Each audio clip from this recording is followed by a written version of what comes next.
नमस्कार प्रेक्षकांनो, मालिकेच्या आजच्या भागामध्ये आपल्याला पाहायला मिळणार आहे की अर्णव ते मशीन शोधत असतो. कारण ते मशीन कुठं आहे, कारण मूळ मशीन जे आहे त्या जागी जे मशीन आलेलं असतं ते वेगळंच मशीन असतं. मग ओरिजिनल मशीन कुठे गेले हा मोठा प्रश्न त्याच्याकडे असतो. कारण त्याच्या आईचं मशीन ही तिची एक आठवण असते. तिचं त्या मशीन बरोबर त्याच्या भावना जुळलेल्या असतात आणि ते मशीन तो शोधत असतो. त्याचबरोबर इकडे आपल्याला पाहायला मिळतं की जेव्हा हे सगळं घडत असतं तेव्हा मात्र इकडे अर्णवला प्रश्न पडलेला असतो की मशीन कुठं आहे, म्हणून तो मशीन शोधत आलेला असतो. आणि त्यासोबतच आपल्याला पाहायला मिळतं की अर्णव जेव्हा हे सगळं करत असतो तेव्हा त्याच्या लक्षात येतं ते मशीन चालू झालंय आणि ईश्वरी त्या मशीनवरती तिथे काम करत आहे. ईश्वरीने त्या मशीनवरती आता सिलाई काम सुरू केलेलं असतं. ईश्वरी सिलाई काम त्या मशीनवरती करत असते आणि अर्णव येऊन तिथे पाहतो. अर्णवला खरं तर खूप राग आलेला असतो, कारण त्या मशीनला हात लावलेला आहे. ईश्वरीला तर त्याने सांगितलेलं असतं त्या मशीनपासून खूप लांब राहायचं आहे, कारण काहीही झालं तरीही त्या मशीनच्या जवळपासही थांबायचं नाही, एवढं सगळं सांगितलेलं असतं. आणि तरीही ईश्वरीने त्या मशीनला हात लावलेला आहे ही गोष्ट आता अर्णवला कळलेली असते. पण त्याहीपेक्षा आनंदाची गोष्ट ही असते की ते मशीन सुरू झालेलं असतं. ईश्वरीने आता हे मशीन कसं सुरू केलं, नक्की लावण्याचा डाव तिने कशा पद्धतीने उधळून लावलेला आहे ते आपल्याला आजच्या या व्हिडिओमध्ये पाहायला मिळणार आहे. त्यासोबतच इकडे ईश्वरीने ज्या गोष्टी केलेल्या आहेत त्या इतक्या जबरदस्त आहेत की त्याचा विचारही कोणी करू शकत नाही. लावण्याचा डाव एका सेकंदात तिने उधळून लावलेला आहे आणि लावण्याची पूर्णपणे वाट लावलेली आहे. त्याचबरोबर तिने आणखी एक गोष्ट केलेली आहे, ती म्हणजे तिचं जे आता अर्णववरती प्रेम आहे, अर्णव तिला आवडू लागलेला आहे, ही गोष्ट तिने आता समोर आणलेली आहे. आणि ती गोष्ट कळलेली आहे ती म्हणजे राकेशला. आणि राकेशच्या तर शिट्ट्या वाजलेल्या आहेत, त्याला कळायचं बंद झालेलं आहे हे सगळं काय आहे, म्हणजे ही काय बोलते नक्की, हे कसं शक्य आहे, असे अनेक प्रश्न त्याला पडलेले आहेत. आणि तो मात्र आता तिथे टेन्शन घेऊन आहे, कारण ही ईश्वरी आपली होणार होती, ही ईश्वरी माझी होणार होती आणि हे सगळं काय झालंय, असे अनेक प्रश्न आता त्याच्या पुढे पडलेले आहेत. हे सगळं कशा पद्धतीनं होणार आहे ते आपल्याला आजच्या या व्हिडिओमध्ये पाहायला मिळणार आहे. त्यासाठी हा व्हिडिओ शेवटपर्यंत पहा. तर ईश्वरी आता त्या मशीनवरती शिलाई काम करत असते. अर्णव तिथं आलेला असतो. अर्णव पाहतो, अर्णव अगदी त्याचा राग विरघळून गेलेला असतो, त्याच्या मनात काहीही भावना नसतात, तो शांतच असतो आणि ईश्वरीकडे पाहत असतो. ईश्वरीचं पण लक्ष नसतं, अर्णव तिथं आलाय, ईश्वरीकडे तो पाहतोय, तो मशीनवरती हात ठेवून तिथं उभा आहे. तिलाही काही माहीत नसतं, ती मात्र शांतपणे तिथं तिचं काम करत असते. तिला मात्र कशाचीच तिथं जाणीव नसते, तिला माहीत नसतं की तिथं काय होत आहे, कशा पद्धतीनं गोष्टी घडत आहेत, कुठल्याच गोष्टीची कल्पना मात्र तिला नसते. आणि इकडे आता त्याच्या पाठोपाठ अंजली आणि आजी दोघीही धावत आलेले असतात. त्यांनाही काहीच माहीत नसतं हे सगळं काय घडत आहे. आणि त्याचबरोबर इकडे पाहायला मिळतं की जेव्हा ईश्वरीच्या जवळ तिथं अर्णव असतो, आजी आणि अंजली पाहत असतात, म्हणजे हे मशीन चालू झालंय या गोष्टीवरती ना त्यांचाही विश्वास बसत नसतो, कारण ते मशीन इतक्या वर्षापूर्वीचं आहे, इतक्या वर्षानंतर अर्णवला ते मशीन मिळालेलं असतं आणि ते मशीन सुरू कसं झालंय हा प्रश्न सगळ्यांना असतो. अर्णव तर त्या मशीनकडे एकटक पाहत असतो. अर्णवला तर प्रश्न पडलेला असतो की हे कसं पॉसिबल झालं, कारण ते मशीन सुरू करण्यासाठी मी खूप काही प्रयत्न केलेले होते, पण ते मशीन तेव्हा मात्र चालू झालेलं नव्हतं. मग हे मशीन अचानक आत्ता कसं सुरू झालंय हा प्रश्न मात्र अर्णवला पडलेला असतो आणि अर्णव त्या मशीनकडे पाहतच राहतो. त्यासोबतच आपल्याला पाहायला मिळतं की इकडे ईश्वरी ही तिथं असते आणि आता तिचं काम ती करत असते. तिला माहिती नसतं की तिच्या पाठीमागून कोण कोण आलेलं आहे, कोण कोण काय बोलत आहे, कुठल्याच गोष्टीची कल्पना मात्र तिला नसते. आणि त्यासोबतच ईश्वरी मात्र शांतपणे ह्या सर्व गोष्टी तिथे पाहत असते. तिचं काम चालू असतं, तिला तिच्या कामाशी मतलब असतो. तिला माहीत नसतं की काय होणार आहे, कशा पद्धतीनं गोष्टी होणार आहेत, तिला मात्र काहीच माहिती नसतं आणि ती शांतपणे तिचं काम करत असते. आणि मग अर्णव मशीनच्या जवळ तिथं उभा राहिलेला आहे, तरीही ईश्वरीला त्यातलं काहीच माहीत नाहीये. ईश्वरी तिचं काम करण्यामध्ये गुंग झालेली आहे आणि ईश्वरी जेव्हा हे सगळं काम मनापासून करत असते तेव्हा तिला कुठल्याही गोष्टीची जाणीव नसते. आणि ईश्वरीच्या हातावरती इकडे अर्णवच्या डोळ्यातील पाण्याचा थेंब पडतो. तेव्हा ईश्वरीला कळतं की अर्णव तिच्या शेजारी तिथे उभा आहे. तिला प्रश्न पडतो, म्हणजे अर्णव सर कधी आले तिथं आणि हे सगळं काय घडलंय, असे अनेक प्रश्न तिला पडलेले असतात. आणि ईश्वरी थोडी घाबरलेली असते. आहे, सगळा स्टाफ तिथं गोळा झालेला असतो. कोणाला काहीच कळत नाहीये की हे सगळं काय आहे, कारण काहीही झालं तरीही ईश्वरीने हे मशीन चालू केले. या गोष्टीमुळे अर्णव तर चिडणार आहे. ही गोष्ट मात्र इकडे लावण्याला माहीत असते, पण अर्णवच्या डोळ्यातून पाण्याच्या धारा वाहत असतात. तर आजी त्याचबरोबर इकडे अंजली या दोघींच्या डोळ्यातूनही तेवढंच पाणी येत असतं. त्या दोघीही तेवढ्याच रडत असतात. त्यांना जराही माहिती नसतं की हे सगळं काय होणार आहे, कारण त्यांना जाणीवच नसते की इथं कोणत्या गोष्टी घडणार आहेत. अर्णव मात्र शांतपणे तिथं असतो. ईश्वरी अर्णवला म्हणत असते की अर्णव सर, माफ करा, खरंच माझ्याकडून चूक झालेली आहे, कारण मी तुम्हाला न विचारता या मशीनला हात लावलेला आहे. मी तुम्हाला हे विचारायला हवं होतं, मी तुम्हाला विचारलं नाहीये. हे सगळं घडत असतं आणि तेव्हा मात्र इकडे पाहायला मिळतं की जेव्हा या सर्व गोष्टी घडत असतात तेव्हा ईश्वरी आणि अर्णव एकमेकांकडे पाहत असतात. अर्णव म्हणत असतो की खरंच हे मशीन. तेव्हा ईश्वरी म्हणते की अर्णव सर, माफ करा, मी तुम्हाला सांगायला पाहिजे होतं, मी तुम्हाला विचारायला पाहिजे होतं, मी तुमच्याशी बोलायला पाहिजे होतं, मी तुमच्याशी बोलले नाही, परंतु मी मनापासून हे केले. मी म्हटलं की एकदा कोशिश तर करून बघूया ना. म्हणजे हे मशीन बंद आहे, मला माहिती आहे, तुम्हालाही माहिती आहे, आणि बंद मशीन पूजा करणं योग्य वाटत नाही ना, म्हणून मला वाटलं की आपण एकदा कोशिश तरी करून बघूया, असं म्हणत इकडे ईश्वरी बोललेली असते आणि ईश्वरीने या गोष्टी बोललेल्या असतात. आणि तेव्हा मात्र इकडे आपल्याला पाहायला मिळतं की जेव्हा हे सगळं घडत असतं तेव्हा ईश्वरी हे बोललेली असते आणि ईश्वरी मात्र ते मशीन आता दुरुस्त करून तिथे चालू करून अर्णवच्या समोर असते. आणि त्यासोबतच आपल्याला पाहायला मिळतं की मशीन चालू झाल्यामुळं इकडे वाट लागलेली असते, ती म्हणजे लावण्याची. तिला कळायचं बंद झालेलं असतं की हे सगळं काय आहे, कारण हे मशीन मी लपवून ठेवायला सांगितलं होतं आणि हे मशीन या मुलीनं कसं शोधून काढलंय, हा प्रश्न तिला पडलेला असतो. ती विचारत असते की हे सगळं काय घडलंय, हे सगळं कशामुळे घडलंय, असे अनेक प्रश्न तिच्या समोर असतात. आणि ती मात्र याच गोष्टींचा विचार करत असते की या मुलीने काय जादू केलेली आहे. आजींच्या चेहऱ्यावर आनंद असतो, अंजलीच्या चेहऱ्यातून आनंदाश्रू वाहत असतात, अर्णवच्या चेहऱ्यातून त्याच्या डोळ्यातून पण आनंदाश्रू वाहत असतात. खरं तर जे घडलेलं असतं ते खूपच जबरदस्त असतं. अर्णवच्या डोळ्यातून जरी पाणी येत असलं तरीही अर्णव मात्र जाम खुश झालेला असतो. ईश्वरी म्हणते की अर्णव सर, मी फक्त एकच ठरवलं की आपण एकदा कोशिश करून बघूया, आणि म्हणूनच मी हे मशीन सुरू करण्याचा निर्णय घेतला.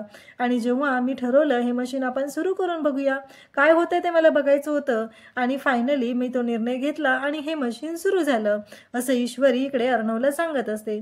आणि त्यासोबतच ती म्हणत असते की अर्णव सर, मला माहिती आहे या मशीनच्या आवाजाने तुम्हाला तुमच्या आईच्या आठवणी जाग्या झालेल्या आहेत, तुमची आई जिवंत आहे या गोष्टीच्या फील तुम्हाला होत आहे. अर्णवने तर त्या मशीनला मिठी मारलेली असते, जसं एखादं लेकरू आपल्या आईला कवटाळून बसतं तशा पद्धतीने अर्णवने त्या आईला मिठी मारलेली असते. ईश्वरी म्हणत असते की तुमच्या त्या मशीन बरोबरच्या आठवणी जाग्या झालेल्या आहेत, मला माहिती आहे अर्णव सर, तुम्ही या मशीनच्या बाबतीत किती इमोशनल आहात, तुम्ही कसे आहात, हे सगळं मला माहिती आहे. आणि अर्णवच्या डोळ्यातून पाणी वाहत असतं. ईश्वरी म्हणत असते की कसं आहे, एका आई नसल्याचं काय आहे हे सगळं मला माहिती आहे, आणि त्याचबरोबर आई नसल्यावर काय दुःख होतं, आईच्या आठवणी आपल्यासोबत कशा असतात हे मला माहिती आहे, असं ईश्वरी बोलत असते. आणि तेव्हा मात्र अर्णव तिच्याकडे पाहत असतो.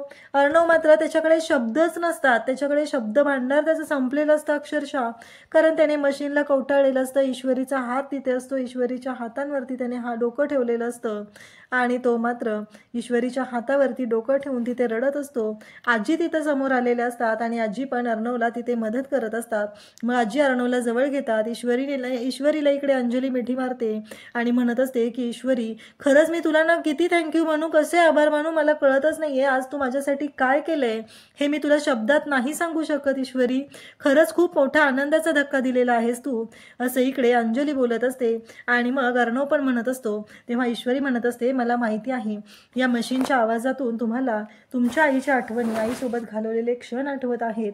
त्याचबरोबर तुम्ही इथं किती आनंदात आहात तरीही तुमच्या आईच्या आठवणी तुमच्यासोबत ज्या जागे झालेल्या आहेत त्या फक्त आणि फक्त या मशीनमुळे आहेत, असं ईश्वरी बोलत असते. आणि त्यासोबतच ईश्वरी इकडे सांगत असते ते म्हणजे की काहीही झालं तरीही महत्त्वाची गोष्ट ही आहे की तुम्ही आत्ता कशाही असला काहीही तुम्ही विचार करत असला तरीही तुम्ही आत्ता जे काही केलेलं आहे ते मला माहिती आहे अर्णव सर. मी तुम्हाला ना शब्दात सांगू शकत नाही आहे आणि मला माहिती आहे की आईचं काय महत्त्व असतं हे मला चांगलंच माहिती आहे, असं इकडे ईश्वरी अर्णवला बोलत असते. अंजली तर रडत असते आणि तेव्हा अर्णव म्हणत असतो की थँक्यू सो मच, खरंच खूप खूप थँक्यू. मला ना कळतच नाही आहे की मी कसं बोलू ते. आणि तो पहिल्यांदा ईश्वरीला मनापासून थँक्यू म्हणत आहे. तेव्हा ईश्वरी म्हणत असते की माफ करा सर, मी तुम्हाला न विचारता हे सगळं केलेलं आहे, त्यासाठी मी तुमची माफी मागते. पण आता तुम्ही पूजा करून घ्या, कारण काहीही झालं तरी पूजा करणं गरजेचं आहे.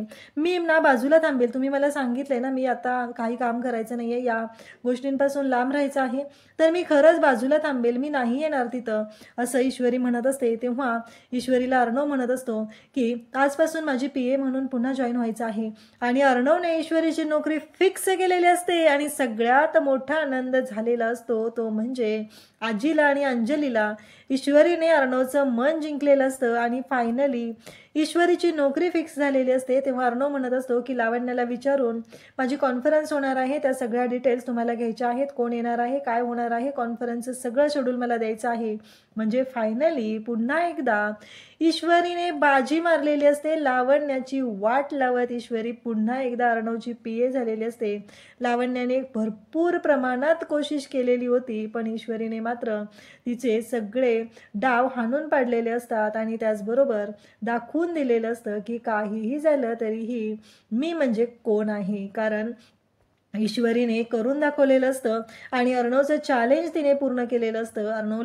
अर्णवच्या हाताखाली 1 महिना काम करायचं आहे आणि नाही तर तू हे नोकरी सोडून गेली तर तुला पेनल्टी बसणार आहे 1,00,000 रुपयांची, हे ईश्वरीला त्याने सांगितलेलं होतं आणि ईश्वरीने ते चॅलेंज पूर्ण केलेलं असतं. फायनली ईश्वरीने ते चॅलेंज पूर्ण करत एवढा मोठा धक्का दिलेला असतो की ज्याचा विचार कोणीही करू शकत नाही. अर्णवला ईश्वरी म्हणत असते की सर खरंच तुम्ही माझ्याबद्दल बोलताय हे? तेव्हा अर्णव म्हणत असतो की हो, तुमच्याबद्दलच मी बोलत आहे आणि तुम्हाला हे काम करायचं आहे, असं तो सांगत असतो. आणि तेव्हा ईश्वरी अगदी ताडकन उठून उभी राहते. ईश्वरीने जे बोललेली असते, तिनं जे सांगितलेलं असतं, आईच्या आठवणी तिने जाग्या केलेल्या असतात. तेव्हा अर्णवला तर खरंच त्याची आई त्याच्यासमोर येऊन बोलते की काय, असं फील झालेलं असतं. एवढं छान इकडे ईश्वरीबद्दल आणि अर्णव या दोघांनाही वाटत असतं. आणि एवढ्या सगळ्या गोष्टी झाल्यानंतर इकडे लावण्याची अवस्था मात्र भारीच झालेली असते. तिला कळायचं बंद झालेलं असतं. आणि इकडे अर्णवने लावण्याला सांगितलेलं असतं की आत्ताच्या आत्ता मिस ईश्वरी यांना सगळे डिटेल्स कॉन्फरन्सचे द्यायचे आहेत आणि काम काय करायचं आहे हे सगळं लावण्या तू सांगायचं आहे, असं आता AS सरने सांगितलंय. म्हणजे प्रश्नच मिटलेला आहे आणि ईश्वरीसाठी हा आनंदाचा धक्का असतो. आजी, अंजली या सगळ्यांनाही खूप भारी वाटत असतं. सगळेजण खूप खुश झालेले असतात. फायनली त्यांच्या मनाप्रमाणे गोष्टी घडलेल्या असतात आणि ईश्वरीची नोकरी पक्की झालेली असते. ईश्वरीसाठी आता एवढी मोठी गोष्ट झालेली असते की ईश्वरीलाही खूपच छान वाटत असतं आणि त्यासोबतच ईश्वरी खुशी झालेली असते. कारण काहीही झालं तरीही ईश्वरीसाठी हा आनंदाचा धक्का असतो. कारण ईश्वरीने जे केलेलं आहे त्याचं फळ तिला मिळालेलं असतं. तिनं प्रामाणिकपणे जे काम करत होती त्या कामाचं आज सार्थक झालेलं असतं. आणि आता इकडे लावण्याला मात्र खूप राग आलेला असतो. लावण्या म्हणत असते की हे सगळं काय झालंय, मी काय करणार होते आणि हे सगळं काय होऊन बसलंय, या मुलीला मला इथून हाकलून द्यायचं होतं आणि हे सगळं माझ्या बाबतीत काय झालंय, हा प्रश्न मात्र इकडे लावण्याला पडलेला असतो. आणि लावण्या मात्र पाहतच असते. काहीही झालं तरीही लावण्याने जी गोष्ट ठरवलेली असते ती गोष्ट तर झालेली नसतेच, परंतु जे घडलेलं असतं ते इतकं भारी असतं की ज्याचा विचार ईश्वरीने स्वप्नातही केलेला नसतो. लावण्या बाहेर येते, पॅमला म्हणू लागते, सात एक काम मी तुला दिलं होतं, ते कामही तुला जमलेलं नाही आहे, तुला एक मशीन मी गायब करायला सांगितलं होतं आणि ते तू करू शकलेली नाही आहे, एवढं लक्षात ठेव, तू चूक केलेली आहे, असं म्हणत ती तिच्यावर आरडाओरडा करू लागते. पॅम म्हणत असते की मी मशीन ठेवलं होतं व्यवस्थित तिथं नेऊन, त्याच्यावर कपड्यांचा ढीगही टाकलेला होता. तेव्हा ती म्हणते की आत्ताच्या आता गेट लॉस्ट, असं म्हणत तिने पॅमला तिथून हाकलून दिलेलं आहे. तेव्हा ईश्वरी म्हणते की आत्ता मला कळलेलं आहे की हे सगळं काय घडलेलं होतं, पण एक गोष्ट लक्षात ठेवायची, हे सगळं जे काय केलेलं आहे ना ते मी केलेलं आहे. आणि काहीही झालं तरीही कायमस्वरूपी लक्षात ठेवायचं आहे ते म्हणजे या सर्व गोष्टी ज्या होत्या ना ते मी माझ्या मर्जीनं केलेल्या होत्या. आणि तुम्ही जे काय केलेलं आहे ना त्याचं फळ तुम्हाला भोगायला मिळणारच आहे. मी आत्ता हे सगळं अर्णव सरांना सांगू शकते, कारण आता तुम्हाला प्रश्न पडला असेल की मला हे सगळं कसं कळलं. कसं आहे, काल जेव्हा तुम्ही सरांच्या केबिनमध्ये बसून हे सगळं करत होता तेव्हा मी तिथंच होते. सकाळी जेव्हा मी आले ना तुमच्या पॅमने माझं काम तर सोपंच केलं, कारण तिनं मशीन ज्या ठिकाणी लपवून ठेवलेलं होतं ती जागाच मला सांगून टाकली. ईश्वरी ऑफिसमध्ये आलेली असते, तिच्या बाप्पाला ती नमस्कार करत असते, ईश्वरीच्या विरोधात कटकारस्थान शिजत असतं. आणि इकडे पॅम कोणाला तरी फोनवर सांगत असते की मी ते मशीन स्टोअर रूममध्ये नेऊन ठेवलेलं आहे. आणि त्याचबरोबर त्याच्यावर बराच कपड्यांचा ढीगही टाकलेला आहे, त्यामुळं कोणाला कळणारही नाही आणि शक्यच नाही ते मशीन शोधणं. तेव्हा मात्र ईश्वरीने हे सगळं बोलणं ऐकलेलं असतं आणि तिला तिथंच कळतं की मशीन हे स्टोअर रूममध्ये आहे. ईश्वरीने बरीच कामगिरी केलेली असते आणि ईश्वरी हे गोष्ट आता लावण्याला सांगते. लावण्याला तर कळायचं बंद होतं, म्हणजे हिला आधीपासूनच माहिती होतं की हे मशीन कुठं आहे. ही गोष्ट आता लावण्याच्या समोर क्लिअर होती. तेव्हा ईश्वरी म्हणते की कसं आहे माहिती आहे का, काल रात्री तुम्ही जे कारस्थान शिजवत होता ना तेव्हा मी पाहिलेलं होतं आणि तेव्हाच मला कळलेलं होतं की तुम्ही काय गोंधळ घातलाय. काल रात्री जेव्हा तुम्ही हे सगळं कारस्थान चाललेलं होतं तुमचं, ते मशीन गायब करायचं आहे, या सगळ्याचा आळ जो आहे ते ईश्वरी देसाईवर आणायचा आहे, त्या मूर्ख मुलीवर आणायचं आहे, हे सगळं तुम्ही कारस्थान माझ्या विरोधात शिजवत होता. आणि तुम्हाला असं वाटलं की मी हे सगळं शांतपणे सहन करील, कारण काहीही झालं तरीही तुम्ही ईश्वरी देसाईबरोबर पंगा घेत होता. ही गोष्ट विसरून चालणार नाही तुम्हाला, असं ईश्वरी सांगत असते. ईश्वरीचं असं म्हणणं असतं की तुम्ही जे केलेलं होतं ते पूर्णपणे चुकीचं होतं, कारण तुम्ही माझ्याशी आणि सरांशी फसवणूक केलेली आहे. सरांची महत्त्वाची गोष्ट आहे ती, आणि तुम्ही त्याचा ब्लेम माझ्यावर आणून मला कळतच नाही आहे की तुमचा प्रॉब्लेम काय आहे. तुम्ही गेलात, त्यानंतर मी तिथं मशीनच्या जवळ आले, त्या मशीनच्या गोष्टी शोधून काढल्या, त्याचा जो पार्ट कोणता गेलेला होता ते मला कळलेलं होतं. मग तो पार्ट जो आहे तो मी शोधण्याचा प्रयत्न केला आणि नेमकं माझ्या लक्षात आलं की तो कोणता पार्ट होता. आणि मग मी तो पार्ट जो आहे तो कोणता पार्ट आहे तो शोधला आणि माझ्या शेजारी जे काका राहतात, प्रभाकर काका, त्यांना मी फोन केला आणि त्यांना सांगितलं. त्या पद्धतीनं मी ठरवलं होतं की ह्या गोष्टी कशा पद्धतीनं करायच्या आहेत ते. आणि तुम्हाला मात्र त्याच्याशी काहीच देणं घेणं नव्हतं. तुम्हाला प्रत्येक वेळेस असं वाटत होतं की तुम्ही जे कराल ते योग्य असेल आणि तुम्ही लोकांची फसवणूक करत होता, सगळ्यांची फसवणूक करत होता. पण मी तो पार्ट काढला, त्याचे मेजरमेंट घेतले आणि सेम तशा पद्धतीचा पार्ट आमच्या समोर राहतात त्या काकांकडून बनवून घेतला. त्यातच माझं काम झालेलं होतं, कारण तुम्हीही त्याच्यावर कितीही ढीग घातला, काहीही केलं तरीही महत्त्वाची गोष्ट ही होती की ते मशीन आता मी दुरुस्त करू शकलेले होते. आणि मग ती म्हणत असते फायनली ते पार्ट मी जो बनवून आणला आणि तो पार्ट जो आहे तो मशीनला जॉईन केला आणि त्यानंतर माझं काम सोपं झालं, अगदी सोपं झालं, बिनधास्त राहण्यासारखं, आणि मशीन चालू झालं. तेव्हा ईश्वरी म्हणत असते की एक गोष्ट कायमस्वरूपी लक्षात ठेवायची आहे, हे एक बोट मी दुमडलंय ती एक चूक आहे. आता दोन्ही हाताची जेव्हा सगळी बोटं दुमडली जातील ना तेव्हा तुमच्या पापाचा घडा हा भरलेला असणार आहे. त्यामुळं काळजी करायची नाही. आता पापाचा घडा फोडायला मीच आहे इथं, आणि कशा पद्धतीनं तुमची वाट लावणार आहे ना ते फक्त तुम्ही बघत राहायचं आहे. तुमची कशी वाट लावते आणि कसा बाजार उठवते हे ईश्वरीनं धमकावून सांगितलेलं असतं, कारण ईश्वरीनं ठरवलेलं असतं की काहीही झालं तरीही ह्या बाईला आता काय सोडायचं नाही, कारण हिनं जे काय केलेलं आहे ते जरा अतिच केलेलं आहे आणि त्याची शिक्षा तर तिला भोगावी लागणारच आहे, हे ईश्वरीने ठरवलेलं असतं. आणि मग ईश्वरीने लावण्याचा चांगलाच माज उतरवलेला असतो आणि तिला तिचा पापाचा घडा फोडण्यापर्यंत धमकी दिलेली असते. लावण्याची वाट लागलेली असते, लावण्या तोंडाकडे पाहतच राहते, कारण लावण्याला कळतच नाही आहे की आता मी या सगळ्यावर काय मार्ग काढू, कसा मार्ग काढू. तिला कळायचं बंद झालेलं असतं. ती विचार करू लागते की हे सगळं काय घडत आहे. काहीही झालं तरीही मला या सगळ्या बाबतीत आता विचार करावा लागणार आहे. आणि इकडे आता ईश्वरी घरी आलेली असते. राकेश, ईश्वरी, त्याचबरोबर नमू तिथं असतात. नमूने राकेश आणि ईश्वरी यांना चहा आणून दिलेला असतो. ते सगळेजण बोलत असतात. तेव्हा नमू म्हणत असते, अगं इशू, डायरेक्ट एवढ्या मोठ्या पदावर तुला नोकरी दिलेली आहे.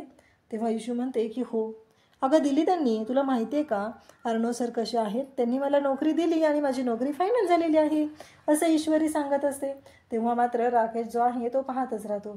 राकेशला कळतच नसतं की हे सगळं काय घडतंय, म्हणजे हे सगळं कशा पद्धतीनं घडतंय हा प्रश्न मात्र राकेशला पडलेला असतो.